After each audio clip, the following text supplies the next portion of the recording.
Yeah, old school. That's what I'm talking about. Listen, this ain't for everybody. Some of y'all need to hear this. I know you're in the trenches fighting, but check it out. I'm gonna put it down like this so I can help the saints understand. Everything you're going through is all part of the master plan. Or what? You thought cause you got saved everything was gonna be peaches and cream? You better wake up, son. Don't nothing come to a sleeper but a dream. Faith without works is dead. Read your Bible, you know what it said. He who don't work don't eat. Blackers don't get fed. Yeah, Jesus said he who puts his hand to the plow looks back the same ain't fit. Some of y'all ain't been in the trenches 5 minutes and you about ready to quit. I ain't mad at you, I'm just hitting you with the real. If you died for me and I was still tripping, now how you think that make you feel? Check this out, deep game, this here's deep. Some of y'all ain't sawing nothing but you started trying to reach. But unto him who is able to possess your fathers by his glory. Struggles might be part of your testimony, but it ain't the end of the story. Now the point is this was prophesied way back in the day. Choir, sing your hook right here and see if the church can relate. I know we can make it. Oh, we can make it. I know good and well. God can work it out. He'll work it out. Work it out. Yeah, he'll work it out. I know we can make it. We can make it. I know good and well. God can work it out. Yes, he can. Yes, he can. Yes, he can. Yeah. Thinking not strange, the fiery trials are to try you. You say, why you? But your church say, what would Jesus do?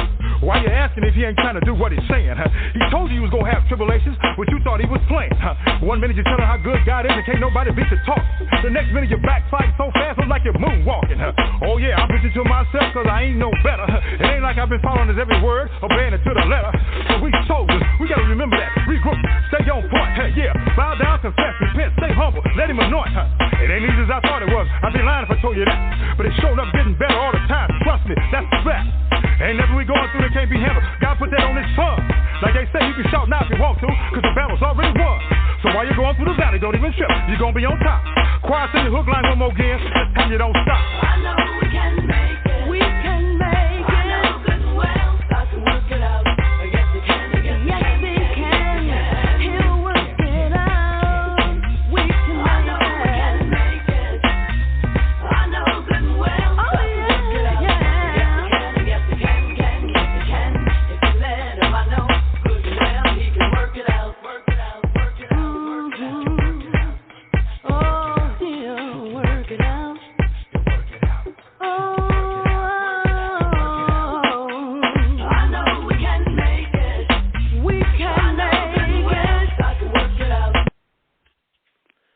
Welcome, everyone. We're going to pump the brakes right there. I just want to give a minute to the big boy upstairs. And I know some of my listeners are cringing right now because I refer to him as Big Boy, but I can call my God that if I like. You may call him, I don't know. He goes by a number of names, whatever your religion may be, but we're talking about the Most High, all in all. Welcome to the show. This is Lamont Patterson, and you are listening to Can a Player Play? I hope wherever you are, wherever you may be, you're somewhere being safe. And like my man was just saying a minute ago, I know we're going to be able to make it. There's a whole bunch of crazy, crazy stuff going on in the world today, all over the world. Just be safe. I know you could be somewhere else, but instead of at home listening to our show, but we're glad you can join us today, but you need to be here anyway, because that way we know you're being safe. Anyway, we have a great show lined up for you today. Mr. Gene Garino is going to be joining us, and we're going to be speaking on residential assisted living care homes. And we know we got a bunch of questions for our guest today. He's also a talk show host, investor, and of course he invests in residential assisted living homes, blah, blah, blah, my name. I don't know why I'm getting tongue-tied. But he's also an author. He has several books he's written, How to Start Your Own Residential Assisted Living Business, The Insider's Guide to Investing in Senior Citizen Housing, and Blueprint. And with that being said, let me see. Is our guest with us? Are you in the building, sir? I am, Lamont. Thanks for having me on. Oh, thanks for taking time out to join us. Definitely appreciate you. I know you're a busy man. Hey, Sundays, there's only one thing to do. Go to church and then relax. So. Okay, well, great. Well, at least we're on the same page. And, again, I definitely want to thank you for joining us, because I know you could be doing something else, but we definitely appreciate you. And I know you have a wealth of information to share with our listeners. Yeah, looking forward to it. Yeah, with that being said, Gene, I'll just let you have the platform a little bit before we get into the questions. And, you can tell our listeners a little bit about well, let me see. I always like to start at the beginning, who you are, and then we can get to how you're doing, what you're doing, and everything that you got going on today, if you don't mind. You got it. Well, I'm originally from upstate New York. I was. I'll take you on the way back and take a tour here. But I originally was a professional musician as a teenager, and we had a music school, recording studio, small record label. We were renting a building for 2 years, and I remember at the end of those 2 years, I was 18 years old, and I said, "That's it. This building is terrible. The landlord's worse. So we're either going to shut it down or we're going to move someplace else."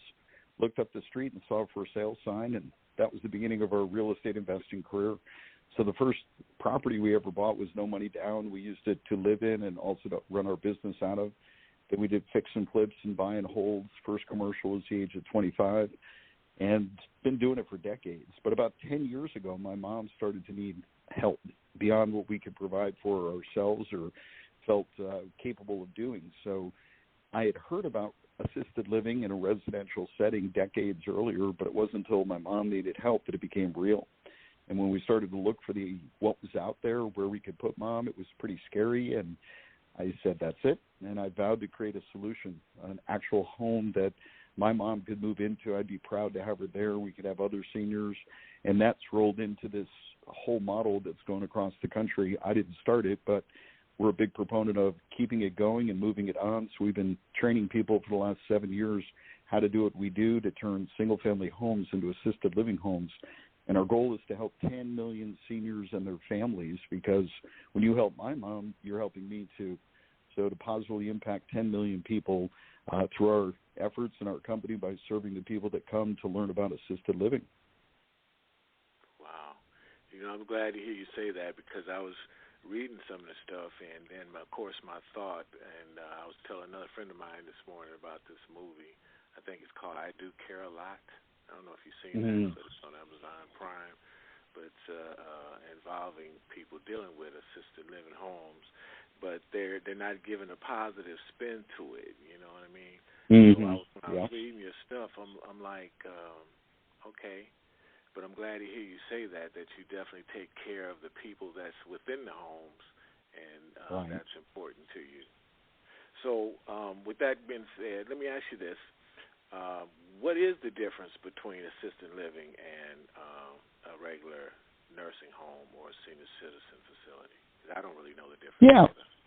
To kind of give you a picture of that, when I say assisted living and seniors, most people think of a nursing home. So this big, huge converted hospital where there's green walls and linoleum floors, and you walk through the front door and you smell neglect, right? So that's not what we do. Or you think about, like the show from the 80s, The Golden Girls, 4 older women living together, taking care of each other. So that's not quite what we do either, but it's right in between. So it is a residential home, and there are caregivers, but they're not nurses and doctors. It's not a hospital. It's not a medical facility. It's a home where there's caregivers taking care of what's called their activities of daily living, which is pretty much everything you did today after you hit the snooze alarm, right? So bathing, drinking, eating, medication management, housekeeping, all those things that a senior who doesn't need a nursing home, doesn't need that full-time medical care, but just can't stay at home by themselves. So the home is 24-hour care. We do it in a residential setting instead of these large complexes that are 200 beds and you can get lost on your way to the dining hall. We do it in a home setting. There might be 6 or 10 or 15 seniors in that home. We do it in a nice, comfortable setting. So think of a place you'd be proud to have your mom there, and then train caregivers to take care of them while they are there. Well, that sounds like not such a bad place to be. Not at all. And I'd imagine you definitely need more. Yeah, you definitely need more of those across the country. I'm sorry, because that leads me back to the next one. Why are you doing this? But I think you mentioned briefly it was because of your mom. Yeah, it is a real estate opportunity and a business opportunity, but it's a way to take care of other people and help solve a problem. So for me, my journey started with my mom needing that help, but I also realized this is a good play for business and real estate as well. So it's really that three-legged stool with all three. So do you find out there are a lot of people that are interested in getting into these facilities? Well, absolutely. From your end, from the business perspective. Yeah. I mean, we have literally trained thousands of people over the last 7 years how to do it. Most of them come from either a real estate investment thought or mindset or a business mindset or a care mindset. So either there's a play on either one, but there's doctors right now that are doing their thing that wish they could really take care of people instead of being in the medical system. So they may start a home and have somebody else operate it or be the manager and the caregiver. We have other people that are real estate investors saying, I don't want to just flip another house and make another dollar, but I really want to do something significant. And then we have business people who are saying, wow, I could set up one of these homes and make $10,000 a month in profit, plus take care of other people. So we call that doing good and doing well. I like that, doing good and doing well. So this is something that, let me ask you this. Normally, what type of investment would it take to get something like this started? The biggest part of the investment is the real estate, so the location.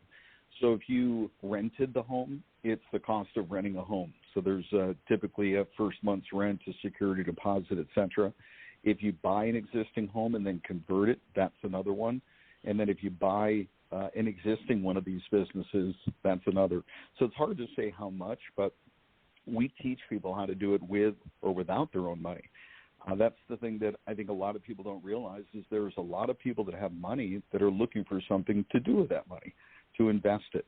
And when you can give them something good to invest in, a reason why they can loan money to you or invest in your project where they're going to get a good return on their money but also have impact, helping other people, that's something that people really want to be a part of. Oh, okay. I noticed that you speak in 50 different cities. Or do those in those cities, the people that you speak to, are they normally the people that you mentioned, the ones that are in real estate, or do you help them through your training pick out the different properties or the better properties? Right. So when we were traveling around the country, I would be presenting to mostly real estate investors and business people about the opportunities in assisted living. Now, obviously, most of the conversations are done online, so online webinars and presentations, podcasts, et cetera. But most of those people come from either the business side, including the real estate, or the care side.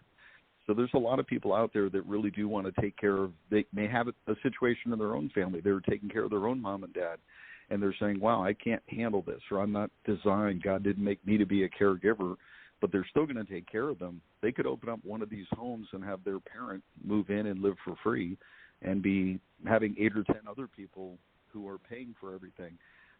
And that's another thing that I teach people how to do. You're doing this not just for you right now, but the future. If and when you need help, or if and when your mom or dad needs help, they can move into the master bedroom and live for free. Right. Well, Gene, hold on one second. I think we got a caller want to ask the question or something. Sure. 513, you're on. You're on. Can you hear me? Yes, loud and clear. Yes. My question is, this type of home, can you fit it into any neighborhood, or is it considered like a group home if you have several people living in it? That's a great question. Every city and state's going to treat it a little bit different. In general, it would be considered a group home. And as soon as you said that and I said that, everybody's thinking of, well, that's a sober home or addiction home or something like that, kind of a negative consequence, even though there's huge need there too, and we could talk about that. But when it comes to the seniors and when it comes to the Fair Housing Act, which is a federal law from way back in the 70s, seniors are protected as a class.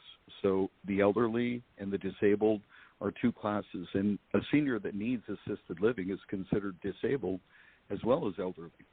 So all that to say, you can do it right in the middle of a neighborhood, even with a homeowners association, but you need to know how to go through that process.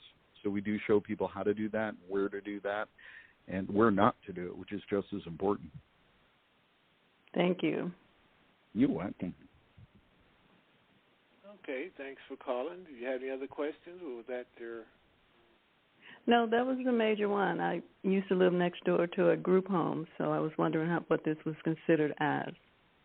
Yeah. What kind of group home was that? I'm not really sure exactly what they called it, but most of the people in there had Down syndrome. Oh, special needs. And they were adults, yes. Right. So There's such a huge, it was a group of about 10 or 11. Yeah. See, in a home like that, Lamont, we actually teach people how to do that, and shared housing is what we call it. So we do residential assisted living for the elderly, and then shared housing is for all the other ones. And imagine somebody who's got a child who has autism or some type of a disability. They're going to outlive that parent 10 years, 20 years, 30 years, and those parents are really in a bad spot because they need a home for their kids who are going to grow up to be adults and then outlive them. And that's a huge need as well as an opportunity. So we teach people how to do that as well. It was interesting. Yeah.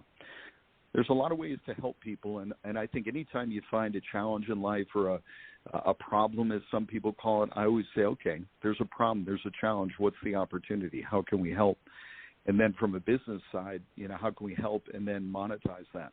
Because it's not just a charity. We need to make enough money to pay the caregivers well and have great homes and great food and great everything and make a profit. So that's kind of the motive behind it, the care and the profit, doing good and doing well. It sounds real interesting. I'm really happy that you're doing that kind of thing. It's very much needed. Oh. Thank you. Well, I'd love to give you a copy of our book, so I'm sure Lamont will let us share how to do that a little bit later. All right. Thank you very much. Absolutely. You got it. Thank you for the call. Mm-hmm. So, Gene, I have a question here. I guess it's a twofold question. How much money can be made doing an assisted living care home, and does that depend on the size of the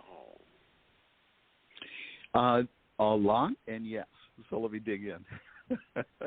When I say a lot, yeah, the average person in America today, according to Genworth, which is a long-term care insurance company, the average senior who's in assisted living today across the country is paying $4,300 per month per person. So I know that sounds like a lot, but in some areas it's twice that. And we can get into the question of where do they come up with the money, et cetera, but that includes everything from Medicare and Medicaid all the way up to private pay to long-term care insurance. But if you had a home and it's licensed for 10, and that makes easy math, $4,300 per person times 10 is $43,000 in gross income per month. Your expenses are going to be 70 or 80% of that. So really what I'm looking for from a business model is 20% or more of the top line. So that $43,000 a month, 20%, 30% of that turning into profit at the end with all the expenses. So $8,000, $10,000, $12,000 a month from that single-family home is the end result after all expenses to operate that residential assisted living business. So it's quite lucrative. So these residential assisted living homes, are these people expected to have a single occupancy in a room, or are they double, or how is that handled? Most states allow you to have two people in a room, so that'd be semi-private. Some states even allow you to have more. We encourage people to do two people at the most, and then as many private rooms as possible. The reality is when you bring your mom to a place, you want the best for her. You want a private room and a private bathroom and all of that. So if we have a home in a normal neighborhood, probably doesn't have 10 bedrooms, but we can convert some of the space into bedrooms or make a big bedroom into two smaller rooms. So 2 people in a room, but 1 person is preferable.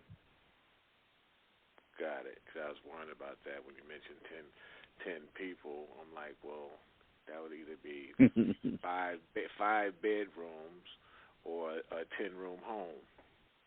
Yeah.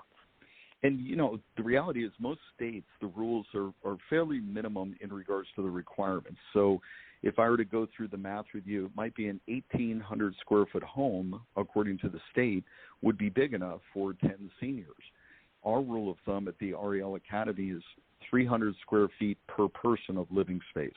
So that doesn't mean their bedroom is 20 by 30, which would be quite large. It's not that. It's that you have, let's say, a 3,000-square-foot home would be very comfortable for 10 seniors, 12 seniors. But the rules in the states allow you to have a 1,500-square-foot home, 1,800-square-foot home, and they're packed and it's tight and it's not very comfortable, and that's not what I encourage people to do. You can do that. There are 1,000 homes just like that all over the country, but what we teach is a model. Okay. Oh, this is a good one. How can you get twice the fair market rent with long-term, low-impact tenants? There you go. When you asked a great question of how much does it cost, and I kind of gave you a depends kind of an answer. If you lease the house from somebody, then your cost of getting into the real estate is easier. You don't have to worry about a down payment and so on. But there's a lot of people who own houses now, and they lease that to somebody else, so it's a rental property. An average family is only going to be able to pay just so much. But if I'm going to be operating that residential assisted living business out of that house, I'm willing to pay more because we've got a lot of cash flow. So when I say twice the market rent, if you are leasing that house to an operator of the residential assisted living business, you could charge anything you want. And they're making enough cash flow that twice the market rent is reasonable to them. They're also going to want a 5-year lease. They want a long-term lease.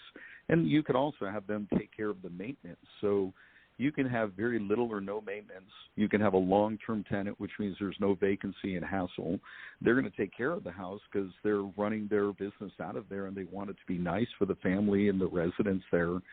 And if they're willing to pay more, I'd accept it. Yeah, me too, especially if they're going to take care of the maintenance and everything else. That's no harm, no foul. Especially making money. Most people don't realize that. Yeah. Yeah, you were mentioning earlier today different cities, different states have different rules and regulations. Mm-hmm. Yeah, so every state's going to be a little bit different. For instance, I'm in Arizona, so in our state they limit us to 10 people, 10 seniors in that house. And by the way, as soon as I say that, I know somebody is listening saying, but my city says you can only have 4 unrelated adults in a house. And those kind of rules and regulations are designed to keep a house from being turned into a fraternity or a sorority near a college with a bunch of people living in there. But when we talk about seniors, because of the protected class that they're in with the Federal Fair Housing Act, most states have a limit. Arizona is 10. Texas is 16. California, most people think it's limited to 6, but actually if you were to do some things to the house like sprinklers and fire suppression, you could have more than that. But there's about 20 states that have no limit to the number of people. That'd be reasonable, has to be big enough and safe enough. But you're doing it in a residential setting, so just like the woman who called in, you could be right next to one and you wouldn't even know it unless you walked over and said hello or met somebody there. It does seem like a great opportunity. Gene, we kind of like jumped over the place. I kind of mentioned briefly about you being an author as well as an investor. So speak a little bit about your books and stuff. Yeah. Early on I wrote books about teaching kids about finance, but that was before electronic print and, all the other things to deliver books. But the books that we have on residential assisted living, we have The Insider's Guide to Investing In. So if somebody's interested in investing in senior housing, we wrote a book that's available on Amazon for that. The Insider's Guide to Investing on Senior Housing. But the one that I'd be happy to give all of your listeners, I'll give them a website, they can download it for free, is called How to Start Your Own Residential Assisted Living Business. It's Blueprint, so the blueprint for doing it. And it kind of walks through the story of how I got started and what it takes and the real estate part and the business part and getting the right team and putting it all together. That sounds like they're pretty much everything they need to know except for how to go out and do it themselves. I mean, but you're giving them all the information, so they really shouldn't have any excuse if that's an interest. Nah. Well, I'm sure you've had lots of guests on and sharing things, so I want to make sure it's really clear. This is simple, but it's not easy. And I want to be very clear about that because, you know, you said right up front, you had mentioned I think it's a Netflix movie that's out right now, and it gives a bad light to this. And if somebody is thinking, oh, I'm just going to get a house, fill it with seniors, get a babysitter, and walk away, no, don't get in the business, right? This is for people that truly want to help and provide a great place and great care, and you're going to make great money too. But I wanted to make sure that it's the right people, the right motivation before they get in. I want to encourage you to have all the training you can possibly get, and that's what we provide as well. Because doing it in the right location is one of the biggest mistakes that people make, is picking the wrong location. They get a big house, and it's inexpensive, but it's in the wrong area. That would not be a mistake I'd want anybody to do. So. Well, I love the fact that you said that, because you got to have the right heart. Assure you we can go out and all about the money, and like a lot of people are in today's society, you know, they worry about eating, but nobody said you can't do good and do the right thing and then eat as well. So I'm definitely glad to hear you say that. It definitely gives a positive light to it. And that's important, because I think if you do the right thing anyway, you're going to be successful at everything that you do, regardless. So helping, amen to that. Yeah, helping seniors and stuff. You know, it's a lot of seniors out there and people need assistance that just don't, you know, have family. And a lot of them that do have family, you know, the family could care less about them pretty much. So, they definitely need places that actually are going to be a serious support mechanism.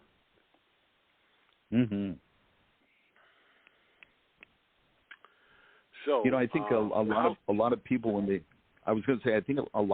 they think about seniors, they do think of them as kind of your life is towards the end, etc. And one of the things I find fascinating, Lamont, is literally sitting and talking to a senior where I can hear about their lives and where they've been, what they've done, and sometimes I get a chance to hear stories and learn things that even their kids or grandkids don't know. So it's the rewarding part of the business as well. I definitely agree with that, because I always like to take times and talk to seniors, because they got so much knowledge, man. They've done a lot of things, and they did it at a time where we weren't there, you know. So it's almost like in a history lesson, you know. I definitely enjoy that. I get that from my fishing buddies, because I usually go deep sea fishing with a lot of older gentlemen. And I'm always amazed to hear some of their stories about, you know, what they did and how they did it and how they become the person that they are today, you know. Yeah, me too. Definitely. I enjoy that. I don't go fishing a whole lot, but I enjoy the stories. Well, it's not a lot of water in Arizona, is it? That's true. That is very true. Not a lot of water there. So Gene, in your course, your class, your training, how long a process is that? We do an immersion class. So we have a 3-day class where we teach you pretty much everything you need to know. And the reason why we do that, Lamont, is I was never a really good student. So the idea of spending 4 years to learn something never appealed to me. Even 6 months is like, come on, just give me the meat, the nuts and bolts. So we really do an immersion class where they learn, they get to touch and feel and see and understand in 3 short days. And I think what's great about that, too, is you may get to the end of the 3 days and say, this is not for me. Perfect. I'd rather you find out in 3 days than 3 years. And other people come through the class, and they are just so excited they're already working on their first home before they even leave. So it's a very exciting process. Wow. sounds like something I really need to get more information and get into. It sounds very interesting and rewarding for a number of different reasons. We should get you to one of our virtual trainings. That way you can participate virtually and don't even have to get in the plane and travel. And I'd love you to come as our guest if you'd like to. I'll let our team know, and we'll make that happen for you, Lamont. Oh, definitely. I definitely love that, man. I love learning new things, and I'm a pretty quick learner. You know, I've learned how over the years, and I've learned how to turn my brain into sponge. Really, when it's something that I'm interested in, I absorb it all real quickly. Love it. So what's next in store for you, Gene? You've been around the world, and you've done a lot of different stuff. So what's next for you? Well, you know, we just launched a new company called the Shared Housing Academy. And I was mentioning to you before, there's that caller with the person with special needs next door. We just had so many people come up to us during our training saying, can I use this information for, and then fill in the blank, my son with autism or a sober home or something else. And it could be foster kids that age out of the system. I mean, a lot of kids, they're foster kids, and age 18, the checks stop coming from the state and they get booted out. It's like they're not ready to move out on their own. So there's people that are, you know, justice involved. They're coming out of prison. They can't go home, or they need a place to be, or maybe they had a minor offense and the state is saying, we don't want them locked up here, but they need to be someplace safe where it's clean and sober. So you could have justice reformed homes. You could have addiction homes. You could have the special needs. So we created a whole new academy called the Shared Housing Academy just for that. And our instructors are incredible on that. I'm just so excited to be working with them. Hearts of Gold.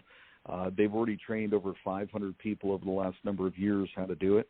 And we just had our first presentations and trainings last month. It went phenomenal. And we're so looking forward to just continuing to grow that and launch that this year. So that's what's new and exciting for me, for sure. Wow. Yeah, you're a busy, busy man, so I understand why you can kind of take the day off, because you're busy doing everything else. Yeah, you know how it is when I just turned 60, so I have no idea how old you are, Lamont, but by the time you get to be my age, you get to the point where it's like, wow, you're grinding, you're hustling, you're working. And I've done my all-nighters. I've done my 7-day-a-week. I've done my 20-hour days over and over and over. And it's wonderful going through it. It's inspiring. It's wonderful. It's all of that. But also you have to realize you got to enjoy the things you have, the people you're with. And, you know, God gave us every day to work. He just said, just take one off and chill. So I think that's the problem a lot of people have today. You know, a lot of people out there are basically workaholics. You know, they don't take time off. They grinding every day. Yeah, I agree. And, I mean, I love the intention. But the way I fix that, by the way, because I am that way, some people would look at me and say workaholic, is I enjoy everything I do. So, like, I'm going on a business trip to Key West in a week or so. So I'm going to bring my wife with me. We'll go a little early, and we'll do business, but we'll have a great time while we're there. So it mix the two. I heard they have some great fishing in Key West, man. You need to stow away in your luggage. Maybe I will check on that, or I'll throw a line in from the shore on the sandy beach. I don't think that'll help me a whole lot if I'm in California. Well, California, you got some nice fishing too, but you're right. You got to get offshore. Yeah, you're definitely right.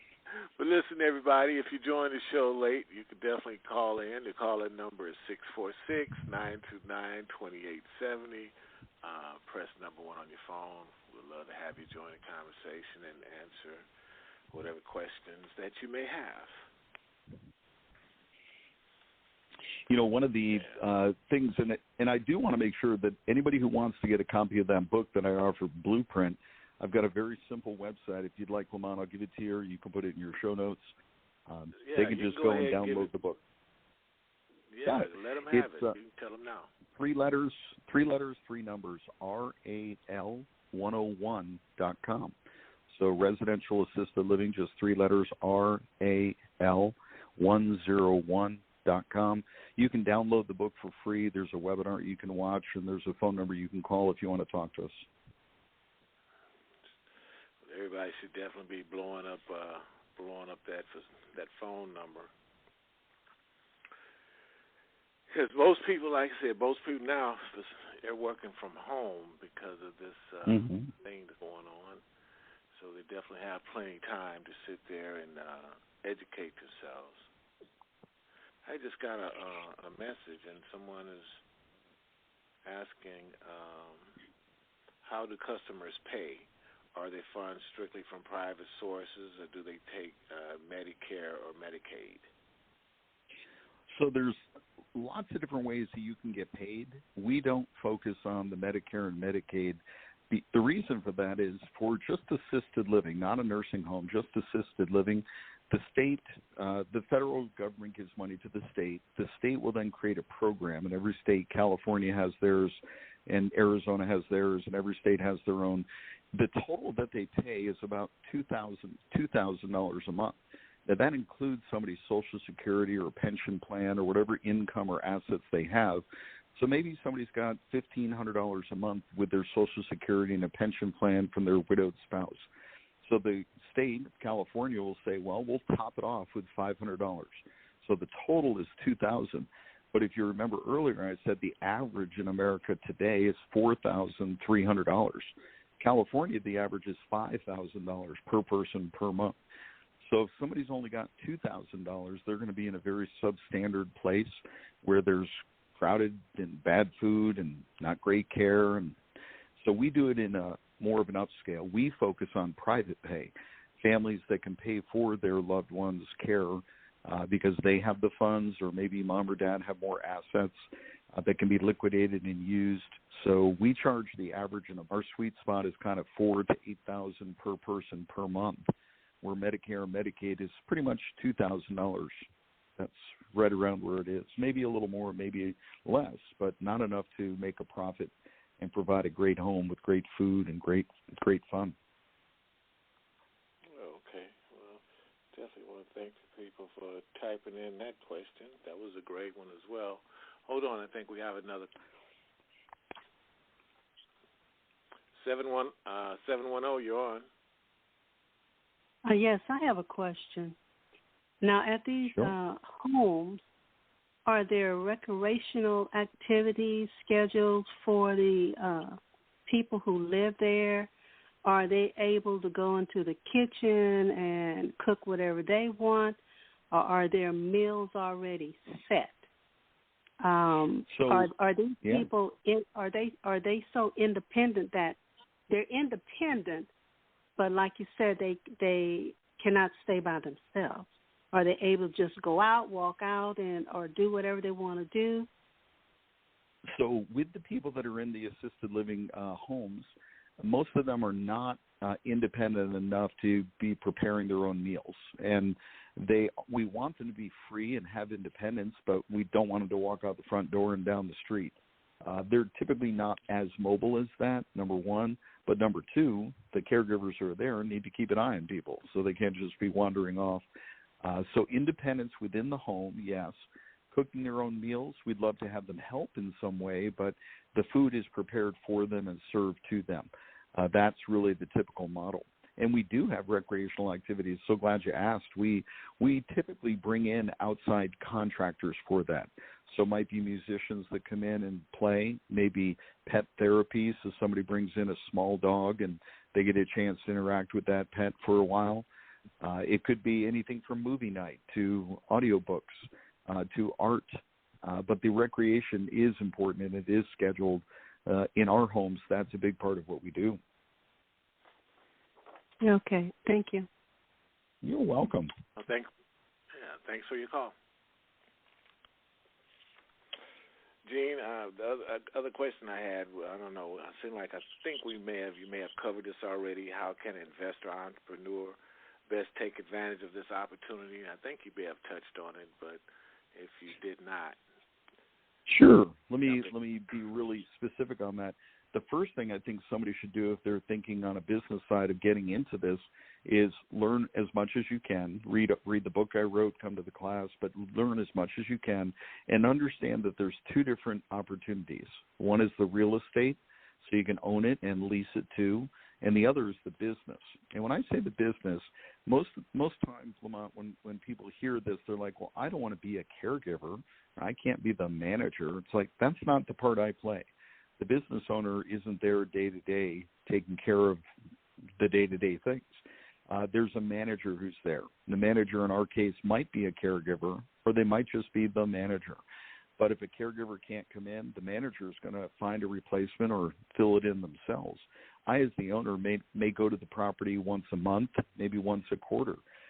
So it's not something that requires you to be hands-on all the time. You can if you want to, but I want to encourage you to open a second home, to use your energy for the business and open a second home, then open a third home, because the more of these homes you have, the better you'll do the economies of scale. One manager can oversee all three.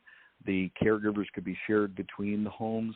The economies of scale of buying products and services, it just helps all the way around. So if you're going to get in, just know that there's two plays, real estate and business. Learn everything you can before you decide which one you're going to get in. And then there's a third way, actually, which is just to be an investor. If somebody just wants to passively invest, just invest money into, there's places you can do that. And we even have a private equity fund for people that just want to participate that way. Or they may meet somebody in the class and say, well, I'll buy the real estate and you operate the business. We'll partner together. Good information to know. Gene, we have another question that was typed in.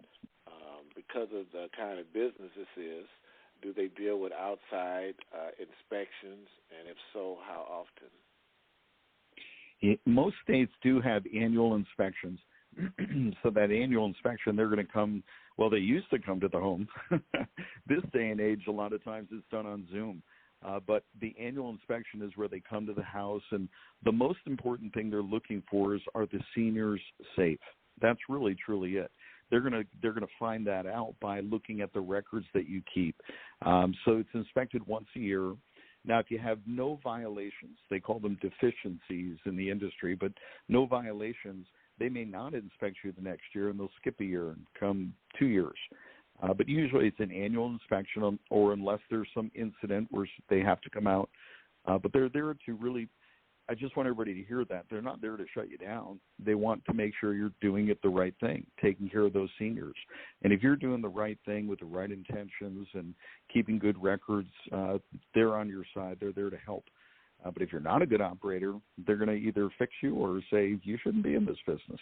Jay, when you say records, what does that include exactly? I mean, records of each individual client, and I mean, what is that involving? Yeah. Each resident there's a binder. So when you come into the office, there would be a binder for each one of the residents. It would start with their care plan. So the care plan is from a doctor or a nurse that says, here's what they need. Here's the food they eat, the physical therapy they may need, or any of the care that is needed. So there's that part. There's the contact information for the family. There is the medication management. So there's a chart. If they're supposed to take some medication, here's where it was checked off that they did take it at the right time, and here's who gave it. So the records are all about that resident to make sure that everything is being done right. On the other hand, the employees, so the caregivers themselves, the managers, they have certain qualifications. So do they have their continuing education? Is it up to date? Have they had their TB test and their background check and all of those different things that they have to keep up every year as well, get inspected? So the records are two sides, the business operations and the employees, and then the residents and their care. Okay. That's good to know. Do your company partner up with private investors? The way we partner up is we opened a private equity fund, so it's called Round Box Equity. So in Round Box Equity, somebody could say, well, I will invest money into that fund, and then Round Box Equity funds different projects for the assisted living.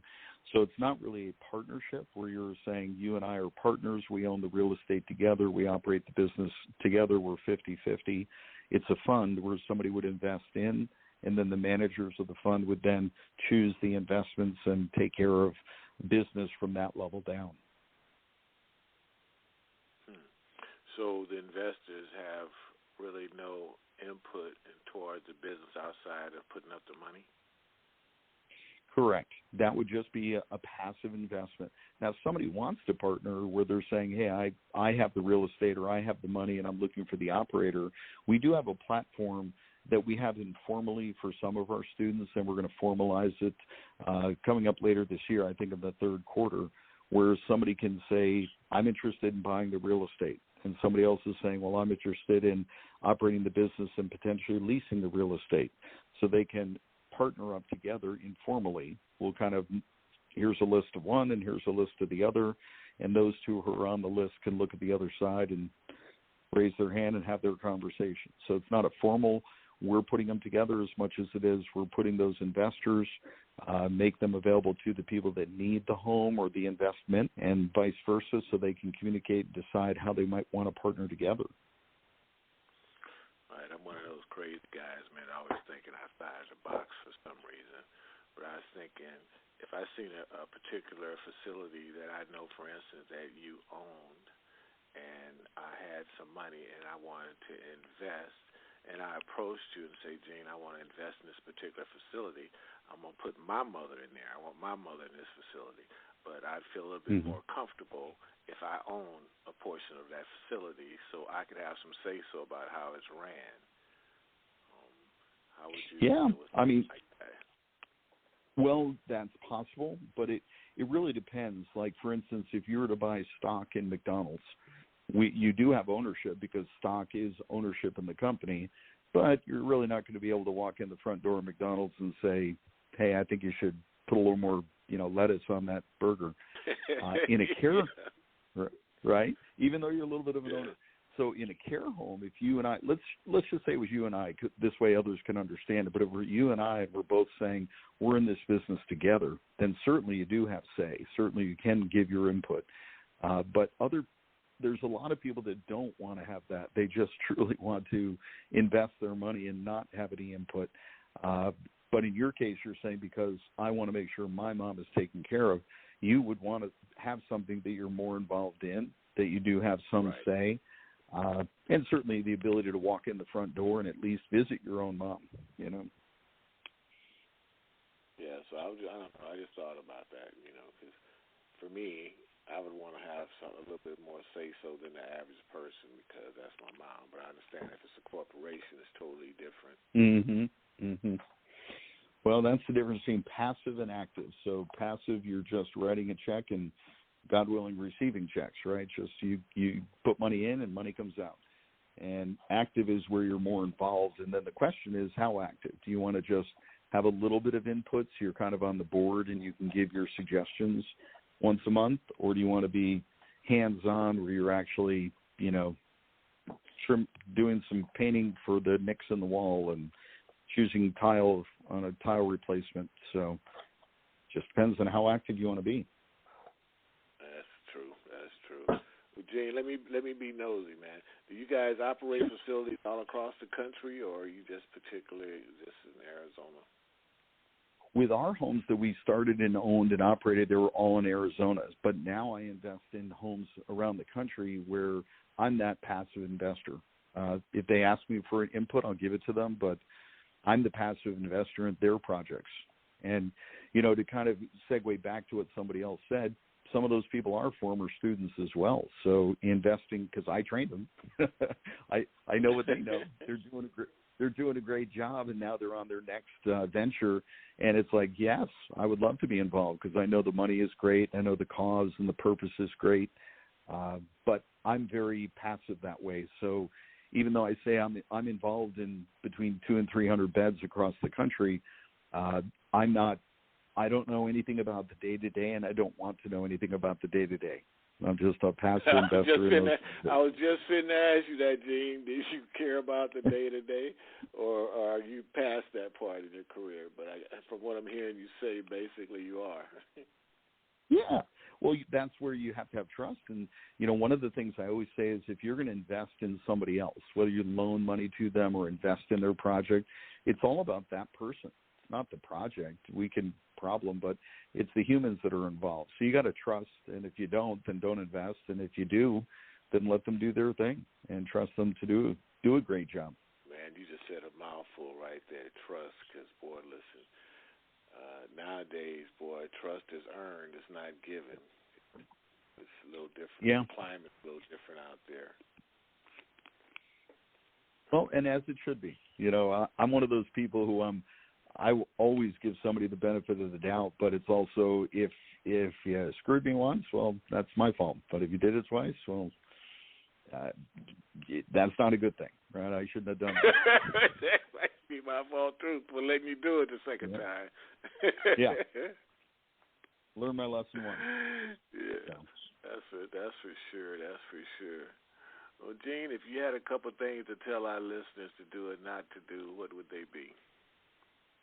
You know, I always love to share this fact. I think everyone is going to get involved in assisted living one way or the other.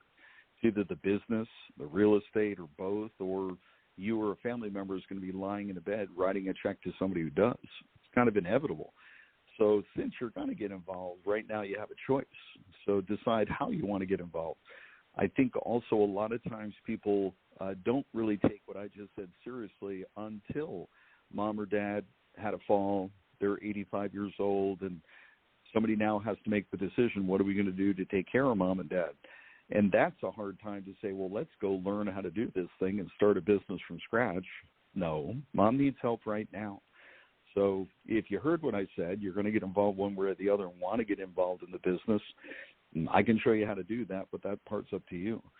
The other part, just to reframe what you just said, if you're going to invest in somebody else, make sure they're good at what they do, they're trustworthy, they've got a track record, and we can teach you and train you how to do that as well. Too, is that, you know, it right now, I don't know what the weather is where you people are listening right now, but I'm here and the weather's beautiful. It's a gorgeous day. Yesterday was cold and windy, but it's a great time to just sit back and think, and to think about what we do and why we do it. I think a lot of times people go through life and they're just in a game and they don't even know that it's a game. They're in a race and they don't even know where the finish line is. It's like, why do you go to work? And what are you doing it for? And what's it all about? What's your purpose?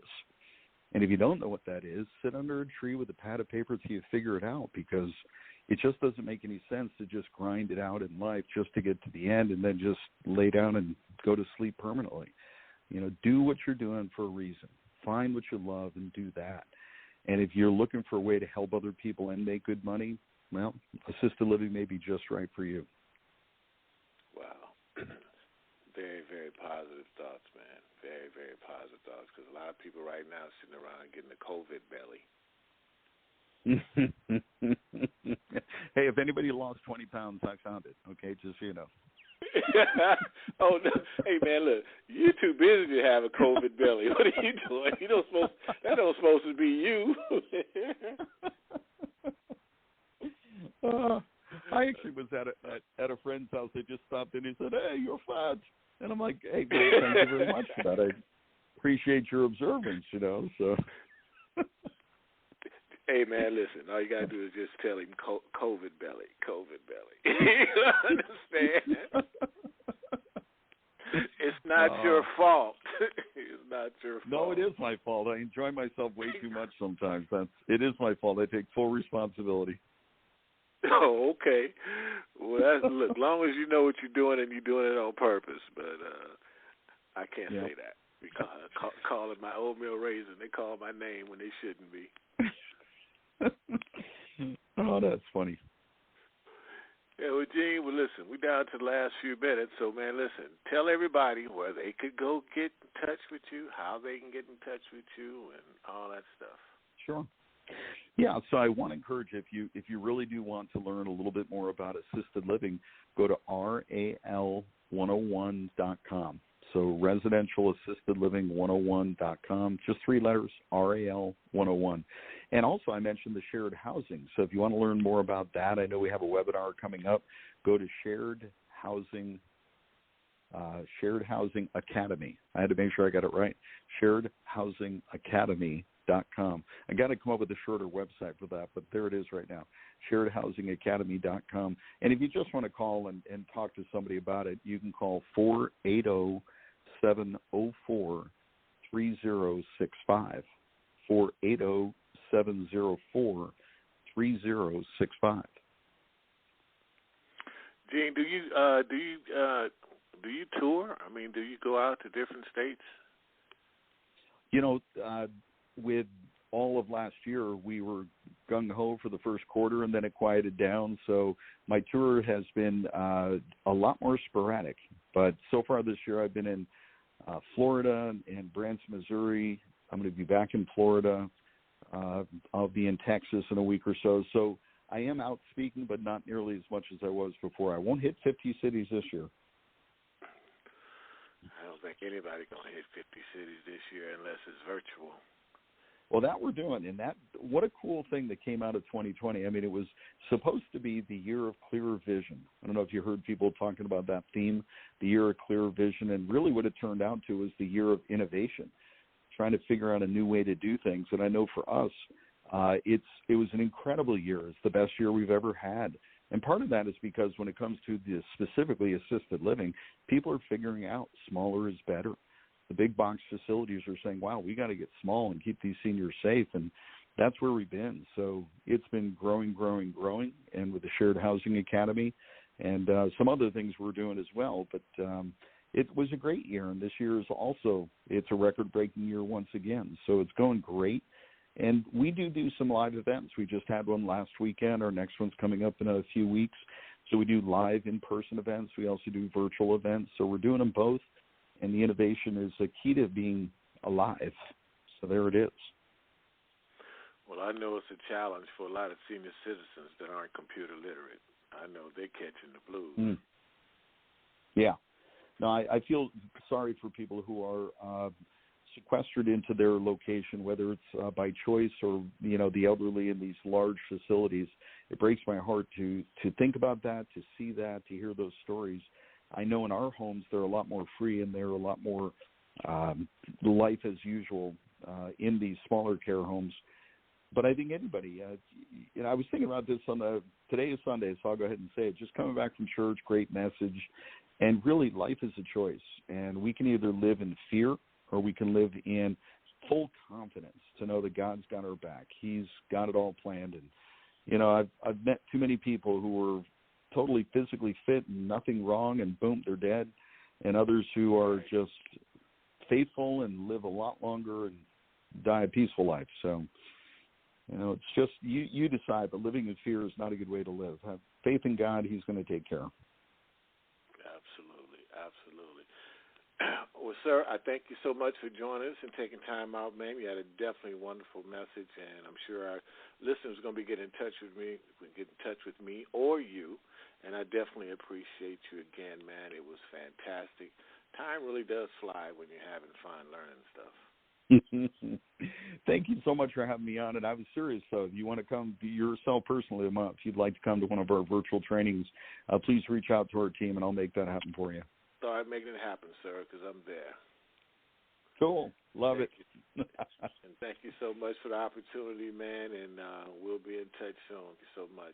And for you listeners that joined the show a little bit late, if you're having problems finding the show, it's no excuse. Ask your mama, ask your daddy, ask your neighbor across the street, a guy at the gas station, or your milkman. Somebody will tell you how to hear the show. It's available worldwide on every platform, so you have no excuse. And tell them I said it. And thank you so much for listening. We'll be back next Sunday at the same time, and definitely thank our guest, Gene Garano. Appreciate you much. Be safe out there, and we'll see you guys next week. Take care. God is good. Yeah. If it had not been for the Lord on my side, walk me through any toil, snare, trap.